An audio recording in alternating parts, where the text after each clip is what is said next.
All right, so today we're going to talk about cameras and lights, and later maybe a little bit of textures, but I want to start with lighting.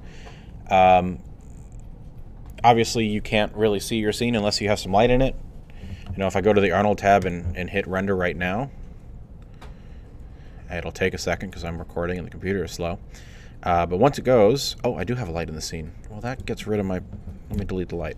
Okay, if I got rid of the light, you don't see anything, because without light you can't see in the dark. So we obviously need to add lights.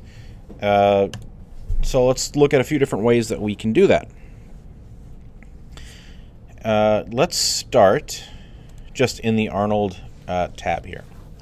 So the lights that you can add through the Arnold renderer are these first 6 options. These are all your lighting options, and if you hover over them, you can see the tooltip will be in the bottom left of the screen. So we have an area light, we have a mesh light, we have a photometric light, we have a sky dome light, a light portal, and a physical sky.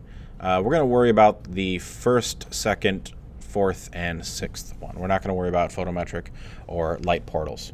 The most basic and probably most intuitive, I would say, would be this mesh light. So I'm just going to click on it. It's going to add it to the scene. If I go to wireframe, you can see it adds it at the origin, just like any other primitive would add. So I'll move it out. And this is what a light looks like in Maya. This is what an Arnold light looks like in Maya. An Arnold mesh or area light in the viewport looks like this. We've got a square with some X's, and then we have a line pointing off it. This line is telling you which way it is emitting light. So you can't really see anything just in wireframe or in shaded. You can hit 7 on the number pad, and this will give you an approximation of what that light is doing, to give you the light view. Again, that's 7 on the number pad. You can also click on this icon right up here in the viewport, a little light bulb. And I can move it around, and you can see that it is emitting light. But I need to caution you that the light that you're seeing just in the viewport is not perfectly accurate to what the actual render will be. In order to see that, you actually need to render the scene. So in the Arnold tab, I'm just going to hit this play button right here to render. It's going to take a second again because I'm recording. And there we go. Now we can see what it actually looks like with the render. And we can see the differences. In the viewport, we've got a pretty bright hot spot down here by the flagstones, whereas in the render view, that's a lot more subtle. Okay? But we can move this light around, and the render view will update. We can move it through the ground. You can see how that responds as we get closer. You can see the light gets a little bit more intense. As we get further away, it spreads out more, but it's also less intense. Okay? We can scale this light up and down. Okay? By default, when you scale the light up and down, it does not change the amount of light that it's emitting. It changes how spread out that is. Okay? So it might look like if I scale this light way up that the light is getting dimmer. It's not. It's still emitting the same amount of light. It's just emitting it in a broader range. So no one spot is getting light. So, but if I scale it down, okay, you can see less area is covered, but each individual spot is a little bit brighter. Okay, and you can obviously move, rotate, and scale these lights just like you would any other object. But you have more controls than just move, rotate, and scale. All right, I will scale this up just a little bit. Come on, there we go. Scale it up just a little bit, and I will move it a little closer to the house. I'll rotate it a little bit as well. Okay, that'll work.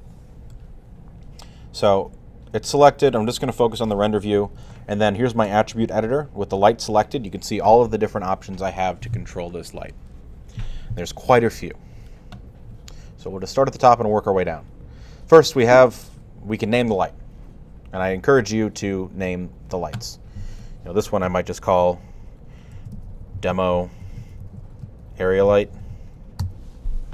As you're actually lighting your scenes, it's going to be very helpful. So you can call things key light, backlight, porch light, street light, whatever makes sense for your scene. But just make sure you're naming things. Stay in that habit. And now we have the actual attributes. So first option we have is color. This works just like any shader or material. We can choose a color, and the color of the light output will change to that color. Okay, so maybe you're doing a sci-fi scene and there's a red alert, and then everything turns red. You can just change the color to red. Below that, we have intensity and exposure. These effectively do the same thing, but they work in two different ways. Intensity is a linear scale. So as I move it up, you can see it gets brighter. If I go from 1 to 2, it gets twice as bright. And if I go to 4, it's going to get twice as bright again. And if I go to 8, it'll get twice as bright again. Exposure works more like a camera, like an f-stop. So if you're more familiar with photography, this might make a little bit more sense to you. Exposure works, so if you increase the number by 1, it's going to double the amount of light. Okay, think of it as an f-stop, where if you go up 1 stop, you're doubling the amount of light. Okay, so there's the exposure at 1, there's the exposure at 2, there's the exposure at 3, it gets twice as bright again. If I go to 4, again it gets twice as bright. So it's a much, you don't need as large of a number to get as much brightness, but they both work. Okay, they both do the exact same thing. I'm going to change the color back to white. Okay, so we're back at the neutral place. Another option you have for light and for color is actually color temperature. Again, if you're familiar with photography, cinematography, real-world practical lighting, this will be familiar to you because it works the exact same way. So if you enable use color temperature, the color of the light is going to be overridden. So actually if I disable that real quick, I'll go back to red just to demonstrate. Okay, so we've got a red light. If I use color temperature, it's going to ignore whatever color I set up here, and it's also going to ignore if I gave it a texture. And it's just going to use whatever I set for the temperature. So quick rundown of color temperature. Not all light is white. So if you've got like an indoor incandescent bulb, that tends to be about 3200 degrees Kelvin. Whoops, that was exposure. I don't want that. This is what happens if you go way too much on the exposure. Don't want that. Okay. Here we go. Color temperature. Come on, let me adjust the color temperature. I might have to stop the render to make this adjustment.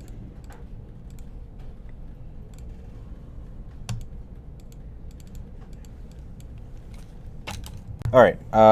For whatever, it seems to be a bug after some Googling, so we're going to come back to this with a different light. You should be able to just click on this and then enter color temperatures. 3200 would be like a regular indoor incandescent bulb. Daylight is generally 55 to 5600.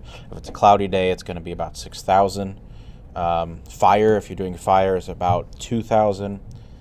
Fluorescents tend to be, well, they can vary. They tend to be around like 4200, but they also tend to, these older fluorescents tend to have a little bit of green. Like I said, you should just be able to click on that, enable it, and you can play around with it. If you want to work with from a more realistic starting point, that's how you can do it. So that's color temperature. Illuminates by default, which basically turns light on and off. You can also adjust the light shape. So by default, the light shape is just a square. But you can change it if you would prefer it to be a disc, or if you'd prefer it to be a cylinder and actually be three-dimensional. But there are other ways to get that sort of light shape too. We can also adjust the spread of the light, which doesn't really have much of an effect with... Well, let me bring up the renders here. All right, so now it's loading. You can see the spread of the light, how that affects it. Again, you can't see that effect in the viewport, so having the render view open is going to be very beneficial to accurately lighting your scene. But as I bring the spread down, it's focusing on a much smaller area, and as I bring it up, it widens it out. You can also adjust roundness. Isn't going to do a ton here. Soft edge, again, not going to do a ton here because just the nature of the light. Normalize is an important one. Normalize. Remember when I said earlier, if you scale the light, it doesn't affect the amount of light coming out of it? Okay, so you can see. So earlier when I said, if you scale the light up, it's not actually affecting the amount of light coming out of it. It's just affecting basically the spread or the softness of the light. If I turn off Normalize, then as I scale the light down, we get less light, and as I scale it up, we get a lot more light. And yeah, Connor. Okay, so Normalize. If we, with it enabled, if we scale it up and down, let me just get that back to normal size here. As we scale the light up and down, scaling it doesn't affect the amount of light coming out, it just affects how concentrated that light is. If I turn off Normalize, then as I scale the light up, it's going to add more light to the scene. If I scale it down, it's going to decrease the amount of light coming out of it. Okay, so that's what Normalize does. Again, if we go back to the Arnold renderer documentation, you can see how they describe it. If it's enabled, you basically be able to tweak the softness by changing the size of the light or scaling it. If it's disabled, then the amount of emitted light is proportional to the light's surface area, right? So if you scale it up, it gets more light. That's how that works. So that's Normalize. Cast shadows means you are not bound to the laws of the real world. Oops, I don't want to zoom in on that. I want to zoom in here. So if we're looking, you can see these shadows, kind of these soft shadows, especially like right here and on the side of the door. If I turn off cast shadows, now we don't have those. It's a much flatter, less realistic thing. Generally, you're going to want to keep that on, but there are times when you want to add an additional light just to bring up the intensity on one particular object, and you don't want that to cast extra shadows. Then you can turn cast shadows off on a light-by-light basis. Under there, you can also adjust the shadow density, or the intensity of the shadows. Again, you're going to want to usually keep that at 1, because that's the physically accurate thing to do, but you can lessen the intensity of shadows with the shadow density slider. You can also adjust the shadow color. Again, normally you would keep that at black, but there are occasional instances where you might want to change that. And then visibility, I'll just go over this real quick. You can adjust how the light is affecting various elements in the scene. So if you want it to only affect the diffuse color, you can turn off the specular, and you won't get any specular highlights from that light. So let's say you're lighting a car or a window, and you see the reflection of the light, and it's ugly, and it's in the way, and you hate it, and you don't want it. You can just turn off the specular visibility of that light. You'll still get the diffuse color, or the diffuse intensity from the light, but you won't see that specular highlight. Okay, that's probably the most practical application that you're going to run into with the lights. And that's the your general options with lights. Okay, so that's the area light. Let's move on to the mesh light. So mesh light works Actually, before I move on to that, let's just start with, we'll just add a sphere. And we'll scale that down because that's enormous. And we'll move it over here. We'll think of it as like a paper lantern. Okay? So the way that mesh lights work is you have to have a mesh, right? But you can turn any mesh you want into a light. So all you have to do is select the object you want to be a light or you want to emit light, and then you click on Mesh Light, and that's going to make it a light. And let me relaunch the render view here, and then we'll talk about the options we have. Just a second. Okay. So by default, the light is not visible. Okay, that's a little ways down on the attribute editor. We can turn that on to make it visible, but for now we'll leave it off. We've got the same intensity and exposure options, so I can bring the exposure up, and now maybe we'll make the light visible. We can use color temperature, and here color temperature is going to work. So let's go over that here real quick. So if you wanted this to be like an incandescent bulb, you could set that to like 3200. And you can see the nice amber color that you would see with incandescent light. Okay, so there's your incandescent, and then if we go to let's say 5600, that's going to be daylight. So in this case, it's going to look pretty white because that's what the camera is kind of calibrated at what it's white balanced to. You can go even cooler. If we move up the scale, it's going to start looking more blue. So somewhere around like 6000, again, is like a cloudy day. If you're going for more of a moonlight feel, even though the moonlight actually isn't blue, it's just kind of a cinematic convention that moonlight is blue.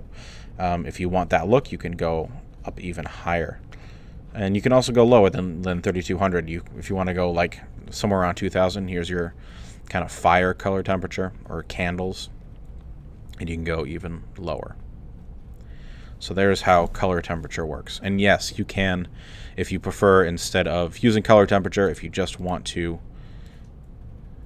use your color sliders, that will work too. Okay, you can get pretty close with the color sliders. You see I've got probably too much saturation there. But you can get, the same sort of effect with just regular color. But if you want to stay more in the real world accuracy side of things, then color temperature is a great way to go. You've got otherwise basically the same options that you have in other in the area light. Okay, you've got the same normalize and cast shadow options. Again, we can make that light visible if we want. You can kind of see what it does. And you can see, I probably wouldn't make it visible because it doesn't look good. Like, it doesn't look like it's a glowing thing. It just looks like a weird thing in the way. So that's one way you can have geometry emit light. There is another way, and that is I'm just going to delete this light. I'm going to add a new sphere. Let's go ahead and add a sphere, and I'll scale it down and move it up, and we'll scale it down again.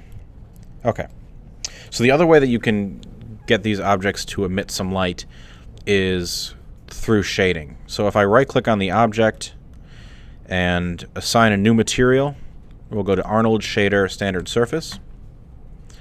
You can see now it's shiny, so we know we've got the standard surface. I'm going to call this Emit Shader, and I'm going to bring up my Hypershade Editor.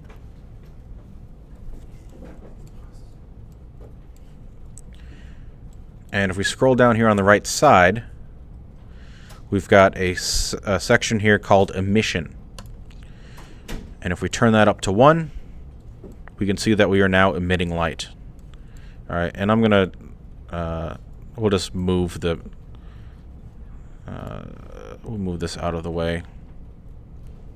Actually, we'll just scale it down. No, I'll hide it. That's probably the easiest way. Okay, so now the area light is hidden, and all the light in the scene is just coming from this emission from the sphere. We select that. So here, the emission, we only have two options. We have weight and color. So if we are going for that kind of amber tungsten sort of look, we have to dial in that color ourselves. And that looks pretty good, and that does feel more like it's glowing, which is great. But we don't have nearly as much control over it. We can't turn off shadows this way. You got to go about it other ways. It's also, and this is a really important point, creating lights this way creates a noisier image. And again, I'm going to go back to the documentation to really demonstrate this. So there's some comparisons here between using a mesh light or using an emission shader. And if we look at these two images right here, they have very similar amounts of noise, but the mesh light only needs 2 samples and took 9 minutes and 24 seconds to... Actually, no, it's probably 9 seconds and 24 frames, or... Yeah, that's probably what that is. It's a pretty simple scene. So probably about 9 seconds to render. Whereas with the emission, it took a lot more samples. It took 8 times more samples to get similar amounts of noise, and it took 5.5 minutes. So from 9 seconds to 5.5 minutes. That is a significant increase in render time. Probably not worth it, but if you want that look of something glowing, then what you could do is you could actually combine the two. So you've got this one that's glowing just a little bit. Okay, but the actual light, you could do a mesh light around it to actually do the heavy lifting of the light. That might be a little redundant. But I just wanted to show you both options. So that is emission. We're just going to go ahead and delete that. And let's look at some other options here. Before I move on to the sky dome and the physical sun and sky, I want to jump back to the regular lights that we have. So if I go over to the rendering tab, I've got a bunch more light options, and we can kind of go through these real quick, but when you're rendering with Arnold, you get a little extra control over them. So we can start with this first one, which looks like a sun, but actually it's the ambient light. And so this is, if we just add this, and I'm going to relaunch the render view here. Give it a second. Okay. We can increase the intensity. Actually, ambient ambient might be the light that doesn't work with Arnold. I just remembered. I think that's true. I'm pretty sure that's true. Yes. Yeah, you can't actually use ambient. So let's ignore ambient. I'll just go ahead and delete that. Whoops. Delete that. And we'll just move right on, forgetting all about ambient, and we'll go with directional, because directional will work. So we can add that, and I'll hit render again. Okay, so now we've got our directional light, and directional light kind of works like the sun. There is, in the viewport, you can see this is what the directional light looks like. It looks like a bunch of arrows, all pointing in one direction. And you can see as we move it around, you can see how the shadows move, or rotate it, and you can see the shadows move. But as I move it, there's no change. And that's because directional light it's kind of sourceless. It only has a direction and an intensity. So you can think of it as the sun, and that the sun is so far away, you really just get a direction, or like an angle and an intensity out of it. So if you're just trying to like manually create the sun, this is what you can use. And then we've got color and intensity options, but we also have an Arnold tab here in the attribute editor. And this is where you get your Arnold settings back. So we can adjust, we can set this based on color temperature, just like we could with the other stuff. So if we want to go like a sunrise or something, or again, we want to do moon stuff, you can do it that way. You get exposure options. Here we have angle, and what angle will do, you can see it kind of softens the shadow. So if you want to, let me see if I can find a better way to represent this. I'll point it straight down, and we'll adjust the angle and see. Yeah, I mean, if we look at the shadow of the cottage here, as we increase that, it becomes a softer shadow. So that's what angle is doing. And then you've got your normalize and cast shadows and all that stuff. So that's the directional light. I don't use that very often. Excuse me. I don't use that very often, but it's nice to know that it's there. One that I do use a fair amount is I don't use a point light, but I mean, I'll show you what that is real quick. Point light is kind of what it says. It's a single point in space that emits light in all directions. Okay, it's like a light bulb, but the thing about a point light is it doesn't have any size, which means it's a hard light. And you can see this is a perfectly hard shadow, which isn't super realistic. Now you can go into the Arnold tab and you can adjust the radius, but you can see it also kind of, let's move it. I'll move it down a little bit and over. You can see it casts a shadow on itself, which is weird. And again, not super realistic there. Okay, so that's point light. So that's point light. Next we have spotlight, and this is the one that I use a fair amount because it can do some cool things. So I'll just shine this right at the side of the building, and we've got some additional options here. So what we have is, I guess we can do this. We can kind of do this in two spots because we've got spotlight attributes, and what's different about this is we can adjust the angle. So if we increase the angle, you can see it's covering more area. We can also adjust the penumbra, which is, well, it's probably easiest just to show, is kind of the fall off. Well, it's not really the fall off because that's what drop off is, but it's like the softness of the edge of the light. Okay, so you can see now that's getting softer, and we'll zoom in here a little bit. So that's penumbra angle. By default, it's at 0. Then we also have drop off, and drop off is kind of like constricting the angle. It's not actually decreasing the angle, but you can see that it's a much softer and much smaller coverage. But it can be a very nice effect for various things. But you can also make these adjustments or similar adjustments down in the Arnold section. So we can adjust the radius of the light, which will kind of soften the shadows. Again, because think of adjusting the radius of the light like you are, for those who have taken a video class, the larger the source of the light, the softer the light.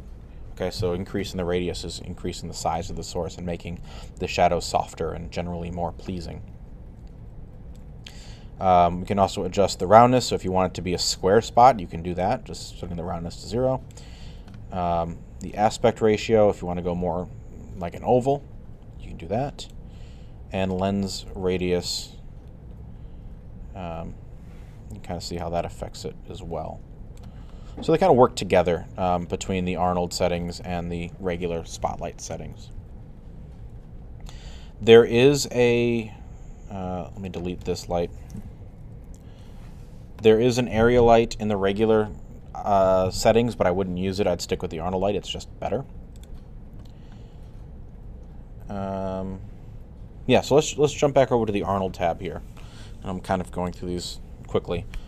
You really just kind of need to start playing around with them, and we'll do an exercise later where you will do just that. But 2 more to go. And I'm going to start with the physical sun and sky. So that's this last option where we've got the sun at the horizon. I'm going to click on that, and immediately a couple things happen. First, we get this large sphere in our scene that is kind of turns everything, or turns the background black, but in the render view, it looks rather lovely, especially if we adjust the angle so we can't see the below the horizon. Okay, so physical sun and sky works as you might expect by representing what is actually going on in our own atmosphere. So in the attribute editor, we need to go over we don't want to be in the sky dome light shape. We want to be 2 over in the physical sky tab. And here we've got all of the options that we can adjust. We can adjust turbidity, which is, I don't know the actual definition, but it basically makes it look like a smoggy day. Okay. So by default, that's at 3.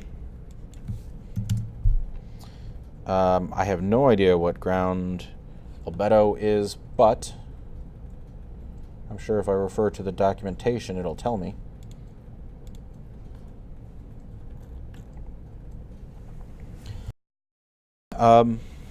We have elevation. So elevation is how high is the sun in the sky. So if we go up to 90, that's degrees. So it's straight up and down. It's high noon right there. And then if we go down to 0, then that is sunset. And we can actually, well, I don't know if actually, no, Arnold doesn't want to do negative numbers. In the past, I think RenderMan, you could do negative numbers and the sun would go below the horizon, but you can go 0 to 90. You can also adjust the azimuth, which is kind of like the rotation or what angle it's coming from. Again, this is something that's easiest just to see. So if we'll just look from kind of top down, and then as we adjust the azimuth, you can see the direction that the shadows are. So if you want the shadows to come from behind the house, you can just adjust the azimuth until you get the number you want. It goes from 0 to 360, right? So that's degrees in a circle. And then you can adjust the intensity and the sun and sky tint and the size, as you might normally expect.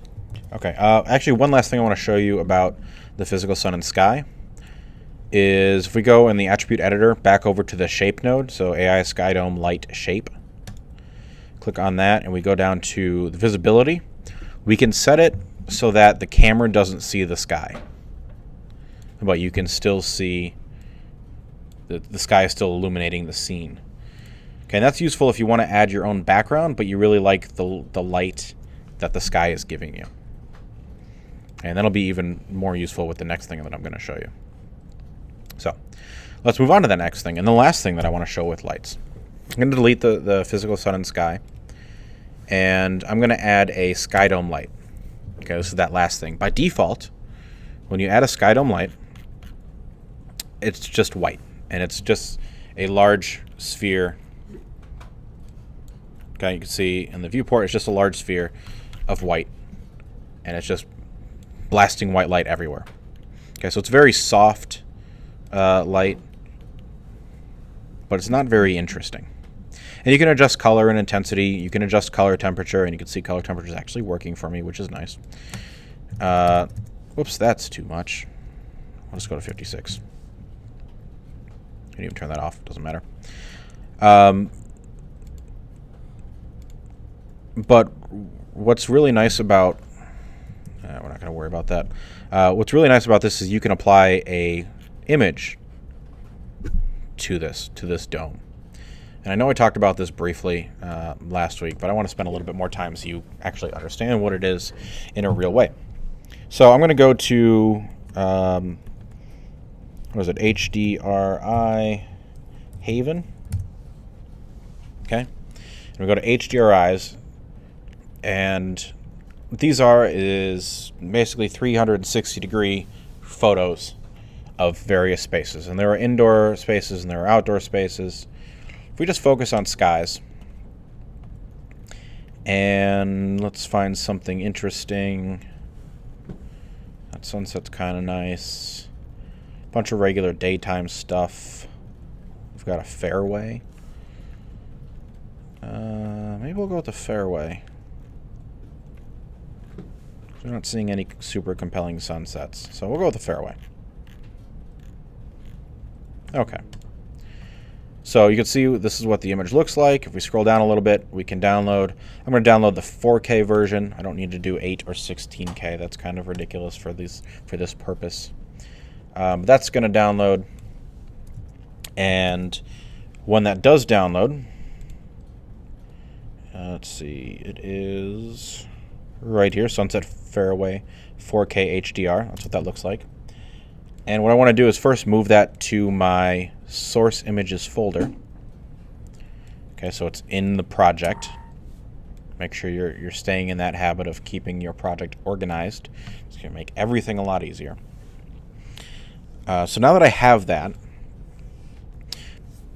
back with my my sky dome selected, on the color section, I'm going to click on the little checker box to the side. This will allow me to apply a texture. So I'm going to click on that. It's going to open up this Create Render Node window. And I want to choose this fourth option down, File. I'm going to click on that. And now this tab opens up, and we have image name and a little folder. So I'm going to click on that. It's going to open up my source images folder by default, which is exactly where I just saved that HDR image. I'm going to click Open. And it's going to take a second to load, and oh, there it goes. Okay, there we go. So now what it does is it applies that image to my sky dome, and now that's what's casting light on the scene. Okay, you can see there's the dome, and as I rotate around it, you can see it from all sides. It is applied to all sides of the sky dome sphere, and we can kind of zoom back in. And what's nice about this is it actually applies, it takes the color from the image and it uses that as the color source of the light and actually the intensity. So if we look at our render, we can see we have this subtle shadow on the back and side of the house. And that's because that's where the brightest part of the image is. Okay, it's taking the brightest part of this HDR image and it's casting that at the house, so it's casting a shadow behind the house. If we rotate our sky dome, we can change the direction that that shadow is coming from. Okay, so if we want the brightest part to be behind the house, now you can see that the light is kind of behind the house. This can be a really nice way to get accurate environmental lighting. I'll use it more, not necessarily as a be-all, end-all, but it's a great starting point. Also, what I will usually do, because my render is not going to match with this background perfectly because it's an image and it's a little bit hazy and foggy and it doesn't quite work. So what I will almost always do with an HDR image is I will turn off the camera visibility. Okay? And then I can just focus on the models, and I still get that really nice, pleasing HDR lighting, but I don't have that distracting background that doesn't really match up. Another way these are used a ton is with product lighting, and so let me find an HDR image for that. If we go to Studio, okay, you can see these are 360 views in a studio. And you can use these, excuse me, to replicate some various studio lighting setups. So I'll grab this one. Again, this isn't a super pretty studio, so you probably wouldn't actually want to use this, visible in your scene. But what it can do with lighting is great because it's easy. So I'll download that one, and I will copy that to the right folder. And then here in Maya, I'm going to go back to my color node here, and instead of my sunset fairway, I'm going to choose the Studio Small image right here. Click Open. It'll take a second. I'll pause. Okay, so now it's loaded. This is much more dramatic lighting. This is usually not what we would use to light an outdoor scene. Also, it needs to be rotated because you would want the background to be actually behind the subject. So let me kind of zoom out and orient myself. There we go. So if you had like let's say a wine bottle or something in the scene, this would give you really nice highlights on both sides of it. It would be very pleasing shadows. And now it actually, even just by changing the lighting, this feels a little bit more like a tabletop kind of miniature setup than it does more of a full scale building render. Even if I change the camera angle, it feels a little bit more fake. It also, this HDR seems to want more samples, so I'm going to go over here and just increase my samples and see if that helps with the render. It will, but it'll just take a while.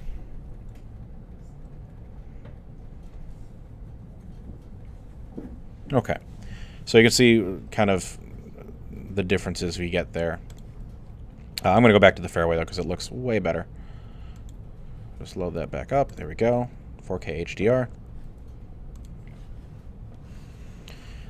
So from here, once you get your sky dome, kind of the initial lighting where you want it, then you can go in and maybe you want your lantern to emit some light, so you can select those faces and make those a mesh light. You can add spotlights if you want, or whatever additional things you need to. Maybe you have street lights, and so you'll add spotlights going down the street, pointing straight down, so you get those nice pools of light. Kind of however you want to do it. You've got a lot of freedom here.